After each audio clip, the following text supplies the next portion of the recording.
এর কাছে ধরে নিয়ে এসে বলছে, হুজুর এই আমসরের বিচার করে দেন। হুজুর তার কিতাব বের করে সমস্ত লোকের সামনে কিতাব খুলে পড়তে আরম্ভ করলো। যে চুরি করে খাইছে আম, তাকে দিতে হবে তার দাম, দাম না দিলে তার পিঠের উপরে কিল পড়বে ধাম ধাম। হুজুরের কিতাব শুনে এলাকার লোকজন সেই ছেলেটিকে কয়েকটা চর থাপ্পড় মেরে বিদায় করে দিল। আল্লাহর কি কুদরত! কয়েকদিন পর সেই হুজুরের নিজের ছেলে ডাব চুরি করে খাইছে। তখন এলাকার লোকজন হুজুরের কাছে এসে বলছে, হুজুর মানুষের ছেলে আম চুরি করে খাইছে দেখে বিচার করলেন, এখন আপনার ছেলে তো ডাব চুরি করে খাইছে, বিচার করেন তো দেখি।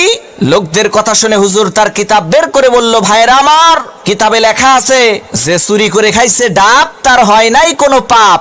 তখন এলাকার লোকজন বলল, হুজুর বুঝলাম ডাব খাইলে পাপ নাই, কিন্তু আপনার ছেলে তো একেবারে পাকা জোনা খাইছে।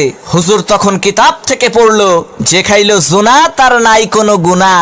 এলাকার লোকজন বলল, হুজুর ডাব খাইলে পাপ নাই, জোনা খাইলে গুনাহ নাই মানলাম, কিন্তু আপনার ছেলে তো নারিকেল খাইছে। তখন হুজুর তার কিতাব থেকে পড়লো, যে নারিকেল খাইছে চুরি কইরা, তোমরা সবাই মুড়ি দাও তার হাত ধইরা, কারণ সে চুরি করে খাইছে নারিকেল, এর মানে একেবারে পরিষ্কার তার দেল।